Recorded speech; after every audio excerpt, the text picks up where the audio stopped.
right. Good morning / good afternoon, everybody. Really appreciate you all joining our presentation today. I'm your host for today. My name is Jason Shaw. I'm the Director of Academic Affairs at Louisiana State University.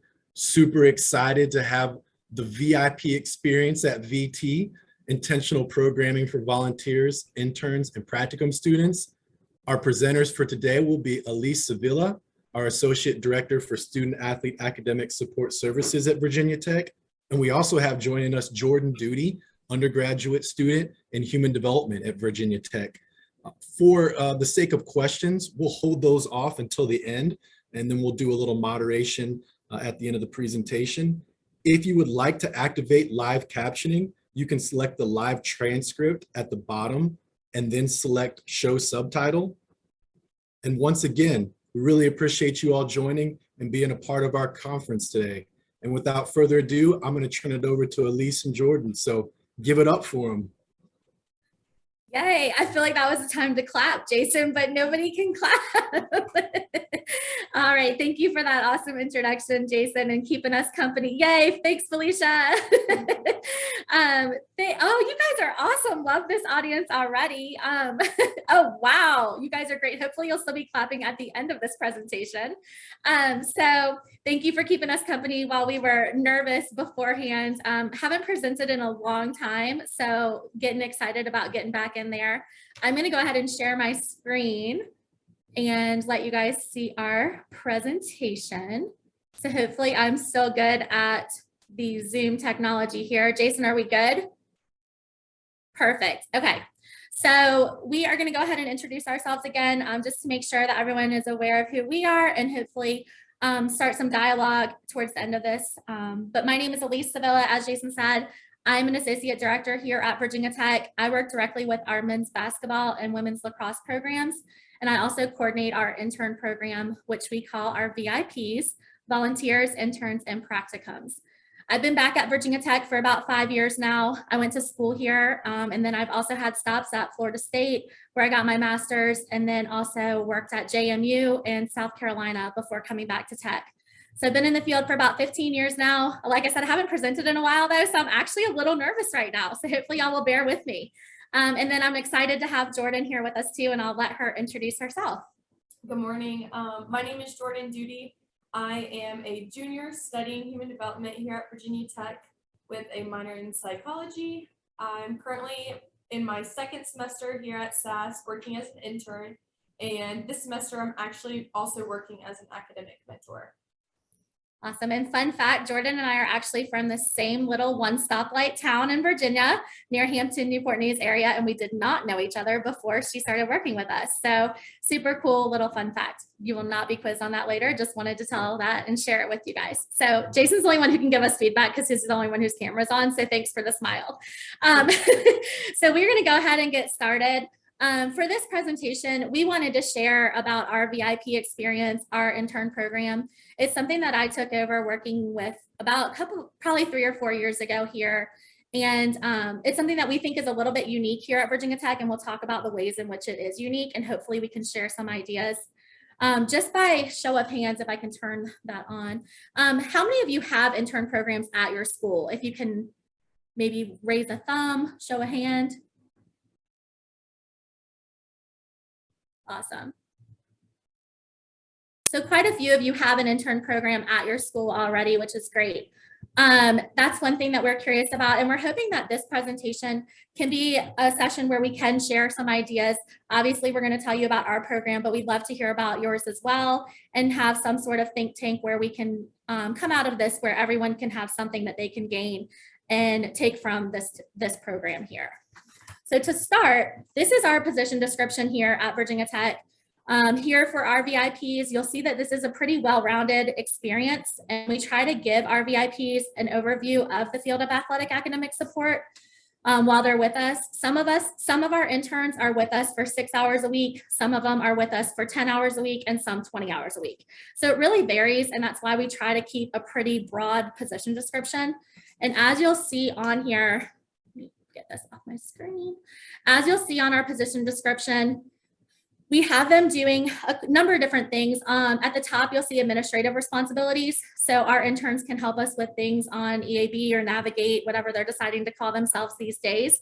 Travel letters, eligibility memos, tutoring, and then academic reports. So they do help us a lot with our grade reports, study hall oversight, helping us with weekly action plans or just monitoring study hall in general. And then NCAA eligibility, we do talk to them a lot about that, and they can help us with that process, recruiting, class checking. And then the second area that they're helping us with is counseling and mentoring. And that would be one-on-one meetings with our student athletes, and then our learning assistance program as well. The third area is the professional development, and that's what we'll talk a lot about today, is our biweekly continuing education meetings and how we provide them with the supplemental instruction to the internship experience and professional growth. Our interns are, it is a broad position, and they are, like I said, a little bit unique here because of the fact that, oh, I was gonna move slides, sorry. Okay, so we get them from a number of areas because our interns are not GAs. At Virginia Tech, we do not have graduate assistants, and we only have one full-time intern. So that is where I feel like we are a little unique compared to a lot of the schools that I've worked at, and I've talked to a lot of colleagues at other schools. So we are unique in that sense that we do only have one full-time intern that's post-grad that we fund. Everyone else is not funded. So we are able to get a lot of people that are unpaid and sometimes offered for class credit, which is great. The way that we do that is by being creative with collaborating with our campus partners. And so these are some of the campus partners that we've been working with. So Virginia Tech Athletics is a big campus partner for us. Obviously, we get a lot of fifth-year aid students or exhausted aid students, and they would be maybe people who are interested in working in the field of athletics, administration, coaching, or even academic advising. So those students are great interns for us. And then our Hokie Lead internship program. I know a lot of schools are developing internship programs for student athletes, paid internships over the summer, so we get those students as well. And then we've worked with a couple of departments on campus. These are a couple examples of the departments that we've worked with. The Sociology and Criminology department created a career course. So we worked with them to get a couple interns that are undergrads where they just shadowed. They had a shadowing experience as part of their curriculum.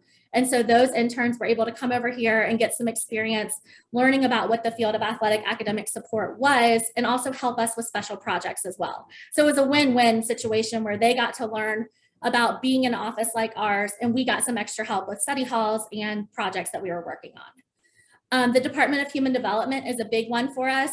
That's the one that Jordan's in, as she talked about.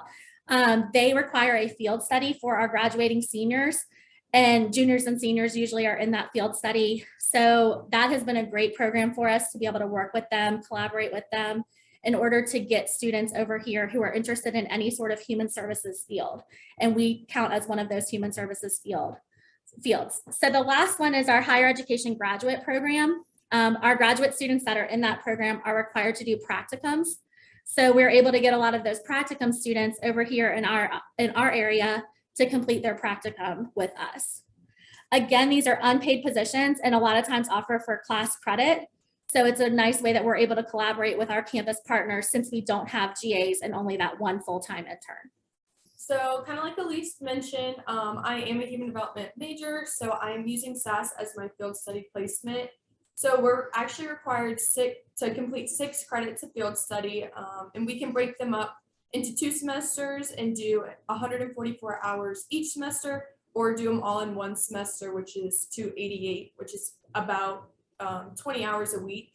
So I personally decided to split them up into 2 semesters. So this is my 2nd semester with SAS, and I actually was lucky enough to find out about this position through a previous intern who then helped me get in touch with Alise. And to kind of touch on some of the roles that I've worked with since being here. So my first semester, I focused more on the administrative roles and kind of helped set up academic reports, work through accountable hours for eligibility, and even oversaw a study hall weekly. However, my main focus this semester is more mentoring and one-on-one meetings. I'm working with at-risk students to help them with time management, organization, and study skills. This is our program flyer here. So this is what we use for our recruitment. Honestly, we have not had to do a lot of recruitment because of word of mouth and traveling pretty quickly through the campus that we have internships available for our students, undergrad and grad. So that has been working out in our favor, just collaborating with campus partners and building those relationships with different offices on campus throughout the campus and seeing which areas need internships, which areas offer internships through their actual grad programs or undergrad programs, and then letting them know that we are a site that they could use. So we haven't had to do a lot of recruitment. This is on our website, but most of our recruitment comes through word of mouth and then having those relationships with the campus partners already. Next, we'll talk a little bit about our Canvas training. So we use Canvas for our platform and as a resource.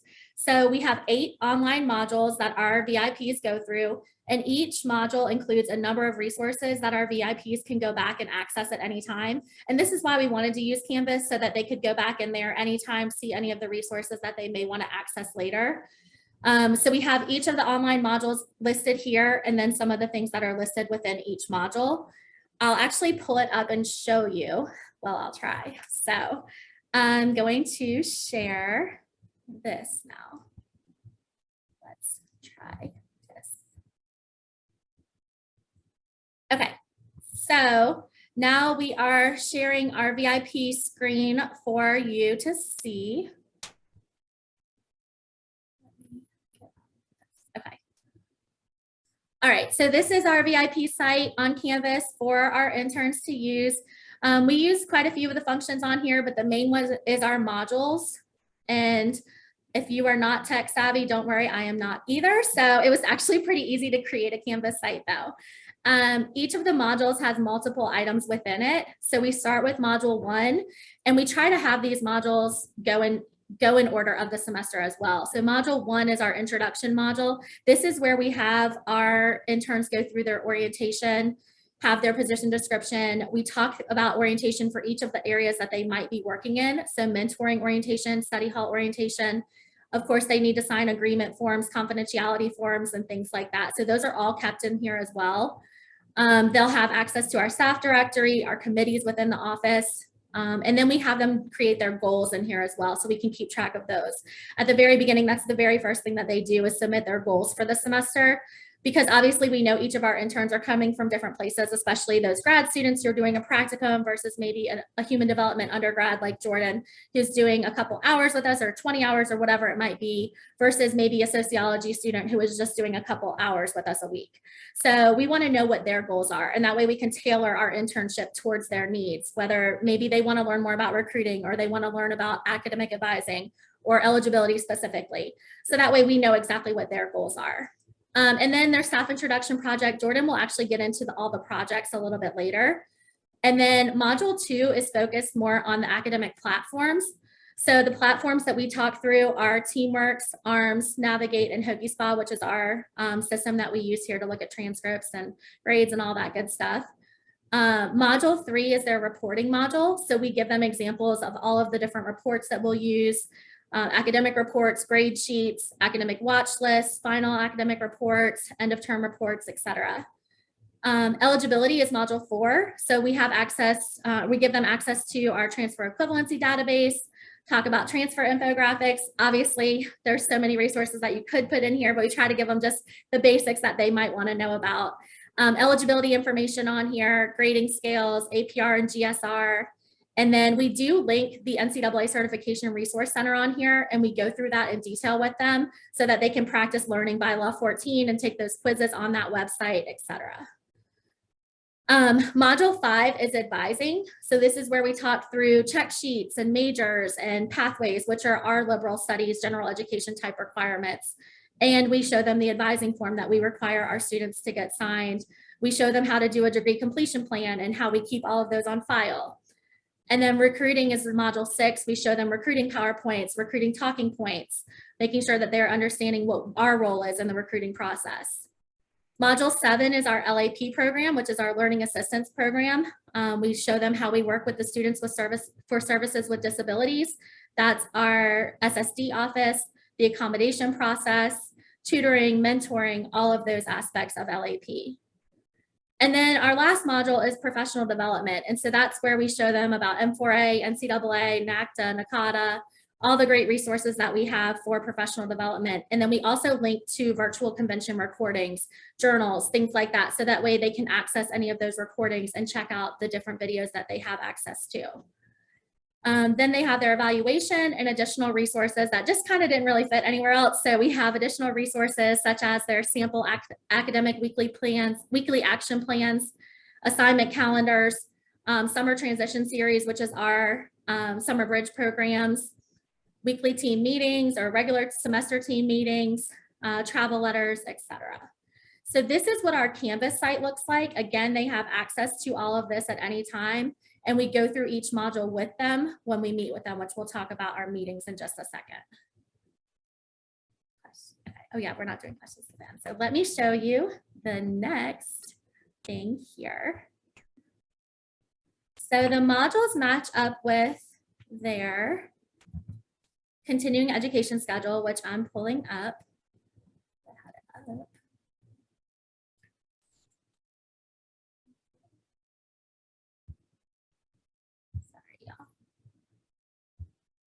Go.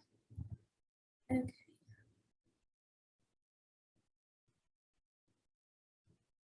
Sure. There we go. Okay, so this is our continuing education meeting schedule. The VIPs meet with me every week. We meet on Friday mornings and we go through each of the continuing education topics. So these are all of the topics here that we go through. I'm actually going to just go through them each week for you and show you what they look like. So as you know, there's 16 weeks in a semester. We go through each week and we talk through each topic. These are designed to supplement what they're actually doing throughout their internship with us and be supplemental to that material. We hope that we're ensuring that their goals are being met. And it's our hope that they'll take the knowledge that they learn in these CE meetings and take them with them throughout the week while they're working in SAS, whether that's with an advisor or working on a special project or whatever it might be, but they have those supplemental CE meetings every Friday for professional development. So you'll see the very first meeting focuses on their orientation. It goes along with module 1, and we go through their schedule, orientation, facility tour, etc.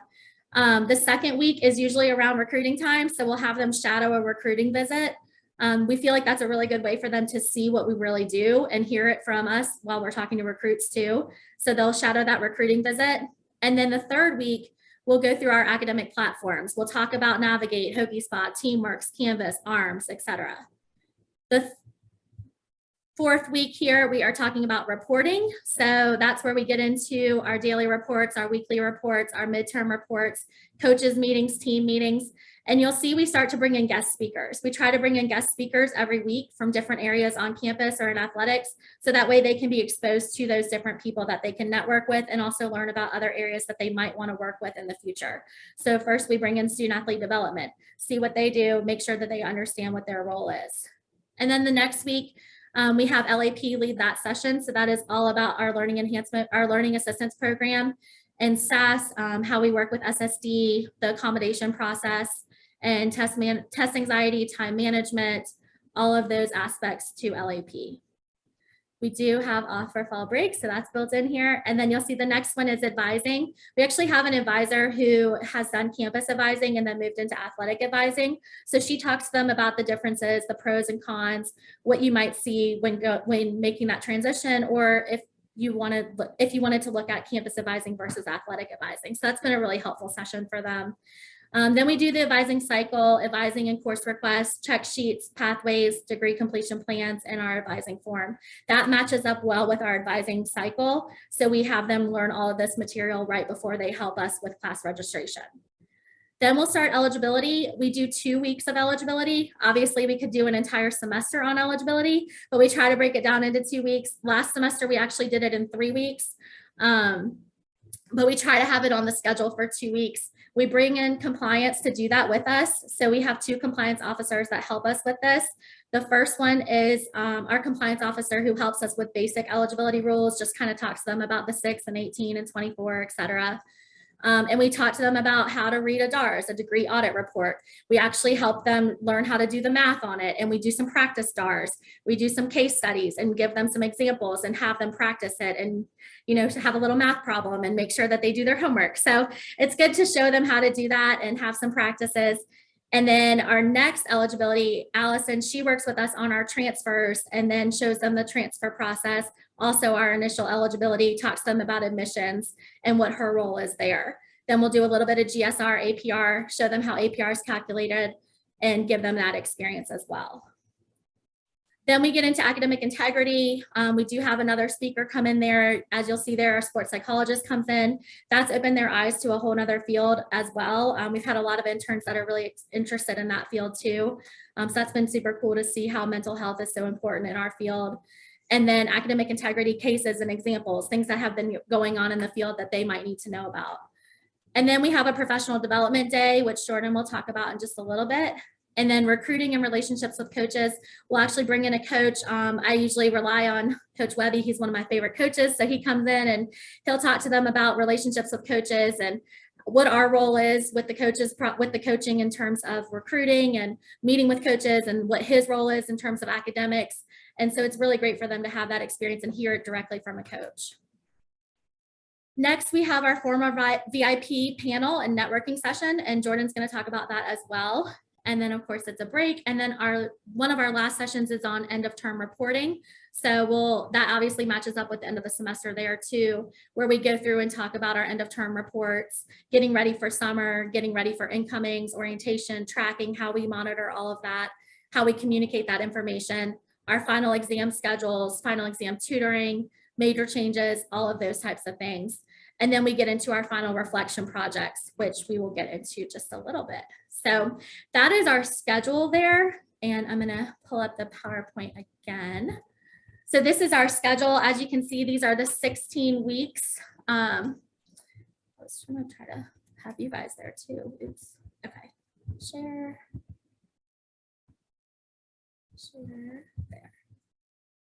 There. Okay.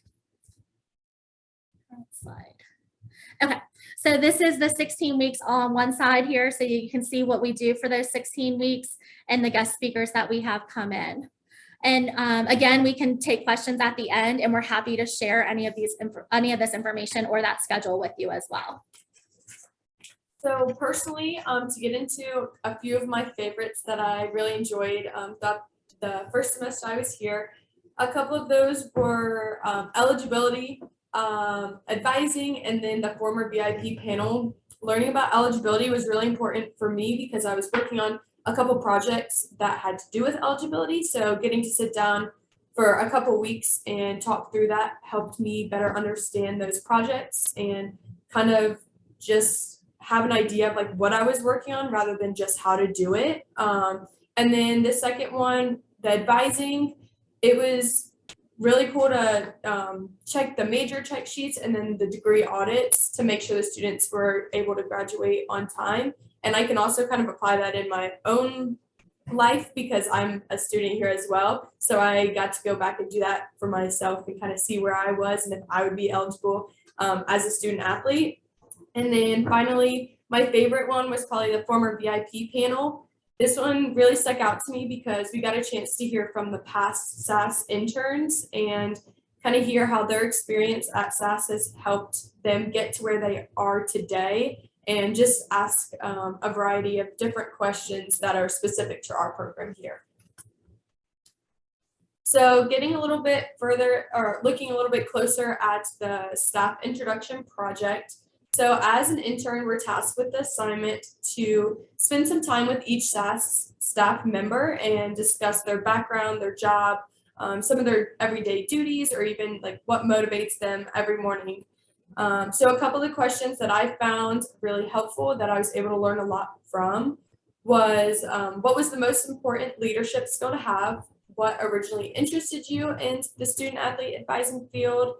And how did you learn to embrace risk-taking throughout the career journey? I know that one was really big for me to kind of hear how, because oftentimes advisors transfer from school to school, and that can be intimidating to me. So I kind of wanted to hear their thought process about that. And then Overall, just being completely honest, I'm a little introverted when I first get to meet people. So this project really helped me learn so much about the staff and created a connection early on. And it also helped me tell them a little bit about myself and the goals I had here as an intern.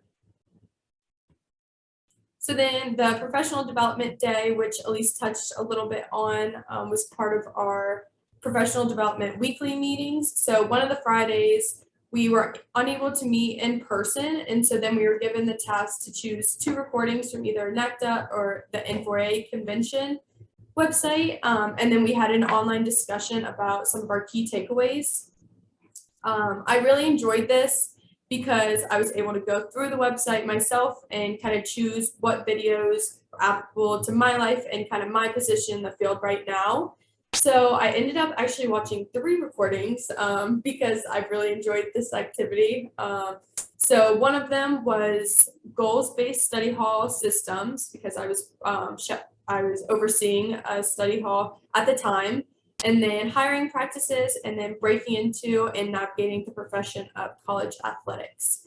So we were able to have a very productive discussion about this, and me and the other intern ironically ended up choosing one of the same recordings, which in the end was a benefit to us because we were kind of able to talk more in depth about it and kind of share our opinions on certain aspects. Another project that we do is our SAS staff Q&A. This is towards the end of the semester, and we have all of the SAS staff members serve as panelists to our interns. And we basically will talk to them about anything, let them ask any questions that they might want to ask. But we try to focus it on professional development, job searching, and hot topics. Since it is the end of the semester at this point, they're a lot more comfortable with the SAS staff and asking these questions. And we try to interact and engage with them in a meaningful way at that session. So at the end of the semester, we were given the opportunity to present our goals, our key takeaways, some of the highlights from our experience, recommendations we had for future interns, and then kind of our next steps moving forward.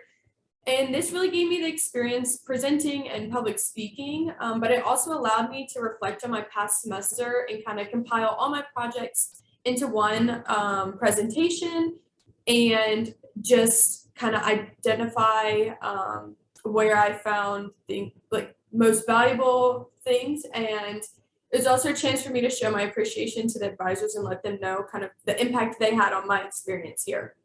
So a few of the projects that I highlighted during the presentation was an Excel that I had compiled for specific CRN numbers to add on to student athletes' schedules as a placeholder for practice times.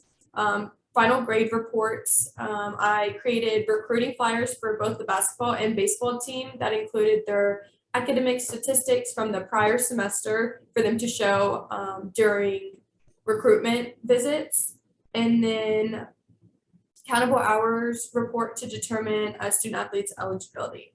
So my overall kind of key takeaway was just the confidence I gained. I was able to learn that it's okay to ask questions. Asking questions helps you grow the most. And I was able to push myself outside my comfort zone to get the most out of this experience, and mostly learned to find a place where your work is valued. I did not pay her to say that, but that was awesome, Jordan. Thank you. So Jordan talked about what our part-time interns do for their final project. This is what our full-time intern does for their final project. Like I said, we have one full-time intern that works directly with football. And so they will go through a mock interview process. The mock interview is, again, designed for that one full-time intern, and it's designed just like a real intern or like a real interview that they would be going through. They have to find a position that they would be interested in applying for and get that to me. And then I created a search committee within our office. So I'll ask the volunteers, ask the staff who wants to volunteer to be on the search committee. And we have a search committee. We'll do a phone interview with that intern, and they are invited to the next round. So they make it through. And then their next round of interviews is an on-campus interview. So their on-campus interview includes both in-person and Zoom meetings. So that way they can get comfortable with both. And you'll see their itinerary is listed here on the left. Gavin applied to a position at Houston here, and we gave him his presentation or his itinerary here. It had a presentation, lunch with the search committee, a meeting with football staff, a meeting with compliance, a meeting with our whole staff, athletic administration, and a wrap up. So we do get our campus partners involved. In this case, we had football involved, compliance, and athletic administration. We're all willing to meet with him as well as attend his presentation. So you can see the meeting or his interview started at 11:30 in the morning, ended at 3:45, very typical of what you might see on an actual interview day. And so we wanted to give them that experience. It is followed up by a feedback session as well. So that way we sit down with them and go through their resume and their cover letter and their phone interview and their actual interview with them as well. So it is a learning experience. This is a presentation prompt. So this is the presentation prompt that we give our mock interview. We basically will ask them to do a presentation on recruiting for that particular institution. So Gavin was tasked with doing a recruiting presentation for students and families that were visiting our Houston campus and recruit us and show us why we should be Cougs. So he did a great job, and I think that was a great experience for him to do some research on another institution and talk to us about recruiting as well. So these are just a couple of our past interns, kind of testimonies isn't the right word, but just sharing their experience and the impact it's had on them.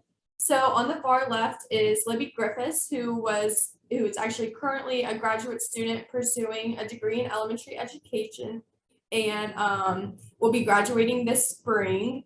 She hopes to find a career in student athlete academics, so definitely be on the lookout for her application.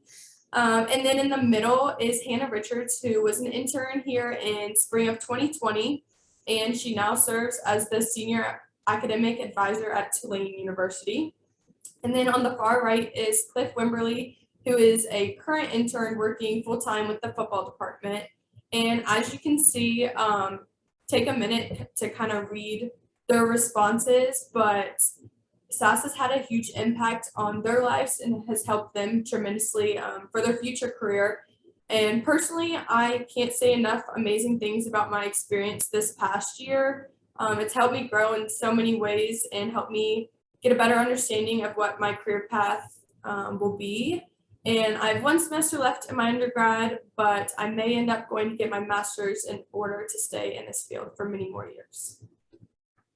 That's our goal. We're trying to bring her to the dark side. So then what's next? So what's next for you all at your institutions? What's next for us in the VIP program? And then what's next for our interns, our VIPs? For you all, it's our hope that you can take some of the items that we've shared and implement them at your institution. Again, I think we're unique in the sense that we don't have to spend any money on some of this. So I think it can be really useful and resourceful to be able to apply it anywhere. Especially with the CE meetings and collaborating on campus and being able to be strategic about starting a VIP program wherever you may be. And then hopefully we can collaborate and continue to share resources amongst all of us. For our VIP network, we want to continue to grow that. We want to continue to grow our alumni network and get great interns and hopefully teach them about the field of athletic academic support. I know a lot of us didn't know about this field when we were undergrads. So let's try to show undergrads how great this can be and get them started early. So that way, when they do move on to become a grad student, they've already got some great experience and they'll be a really awesome GA for some school one day, or if they can start on their post-grad internship if they already are a grad student, and then they have even more experience once they get to that point.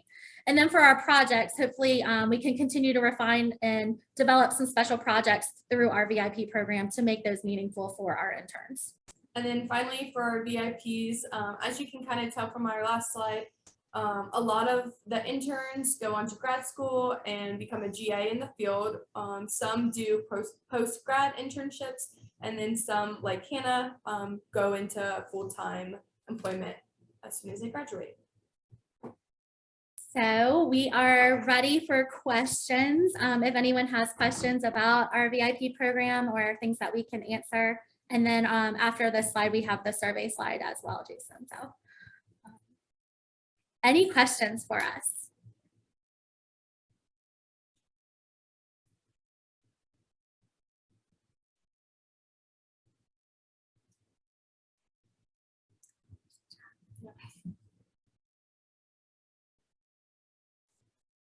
Lindsay, I see your question. Okay, so Lindsay's question is, what did it look like to collaborate with on-campus partners to find VIPs? We speak in classes, send emails, etc. We actually, I went to school here, so I knew human development had a field study requirement, so we talked to them.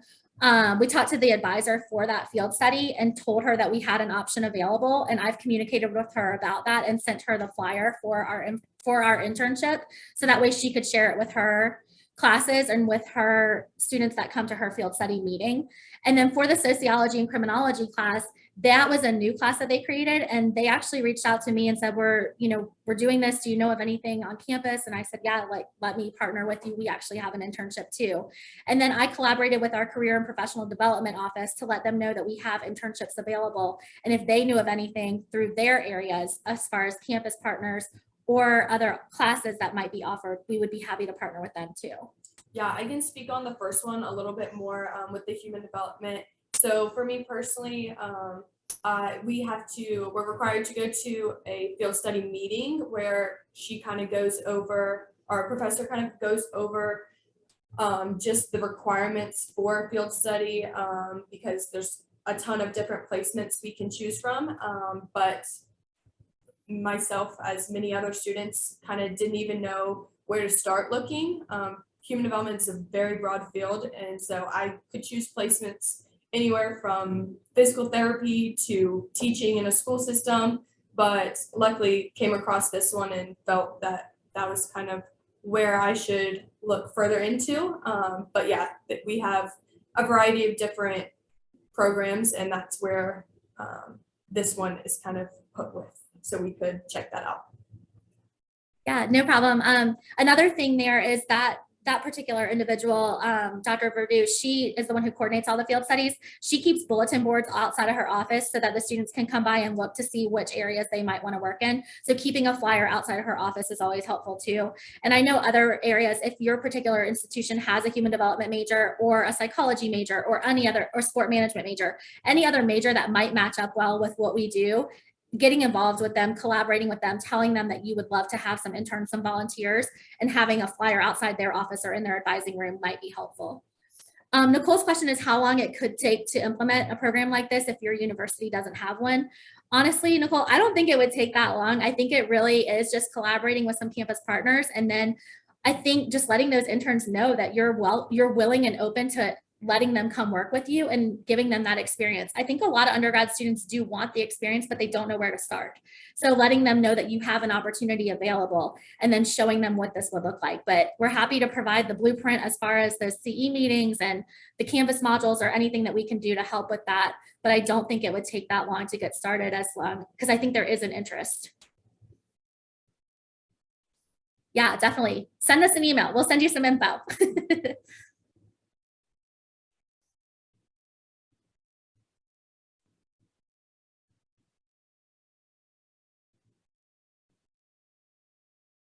Any other questions? I hope this has been helpful.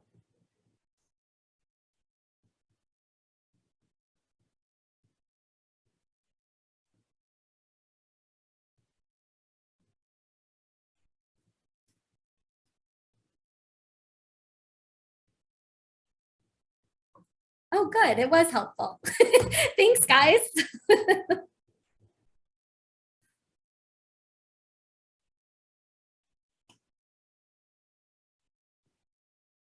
Felicia, you had to say that. Did you see the question? Oh, no, I didn't see another. Is there another question? Yeah. Oh, sorry. Do you want to take it? I didn't see it. Do you want me to take Sure. It's about conversations with campus partners. Oh, okay. How that kind of started. So honestly, Haley, I started some of those campus partner conversations by letting them know that we were open to having interns. So a lot of that was through email or whenever we invite people over here for our campus collaborations, just letting them know, hey, we're open to having interns. Did you know we have a VIP program? And I know you have something in your area. Let us know if you want to send any interns our way, but just sharing that flyer with them and letting them know that we do have opportunities available. But again, we haven't had to do a lot of recruitment because it really spread pretty quickly. There was at one point where we had 8 interns in here. I think that was a lot. So we had 8 undergrad students working with us last fall, I want to say. And so people had more than enough help. We put them with study halls. We put them with one-on-one mentors when we needed some people to help do some time management or create some action plans for some of our at-risk students. So there's been a lot of things that our interns can help with. Right now we have 3. So we've gone anywhere from 3 to 8. But I think there's a lot of people out there, again, that would be willing to help out if you just let them know that you have an opportunity available.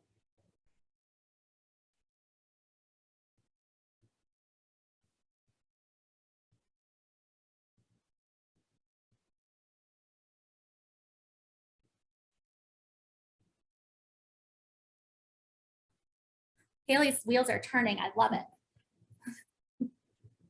Let us know what you come up with. Maybe we can do some stuff too.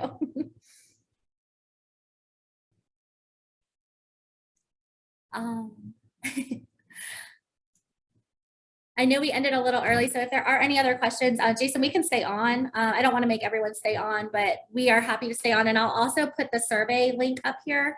So let me put that up. There's the survey link if anyone, if you could go on and complete that for LSU, that would be great. And then if you want to stay on, please stay on and ask us anything. You also have our contact information, and we're happy to answer anything we can. And keep an eye out for Jordan. I'm hoping we can get her in this field, y'all.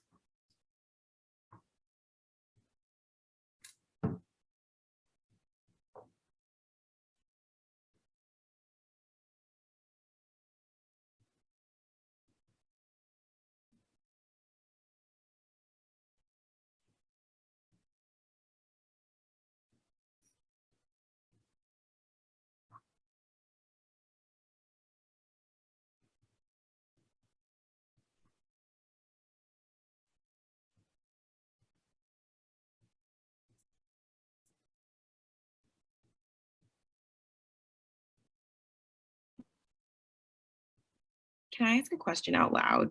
Of course. Hi, it's nice to see your face. Hi. I had a question about, you mentioned that you have the interns sign like documentation and confidentiality agreements, but I'm wondering how you were able to work through like grades and being able to show undergraduate students their peers' grades and how that worked, and how that's kind of where my brain is stuck with the undergrads. How did you work through that, or how did you talk to them about that as you were setting up this program? Yeah, so we definitely have, we make sure we're a little selective with who we bring in.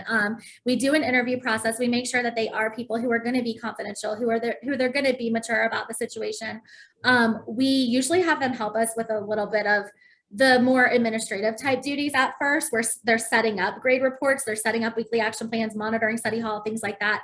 And then once we get a feel for how they're going to be working one-on-one with students, then we can give them those types of tasks where they can work with students and do some grade reports and things like that. But I think that's more of a feeling, knowing that they are that type of intern who can work with those types of that type of information.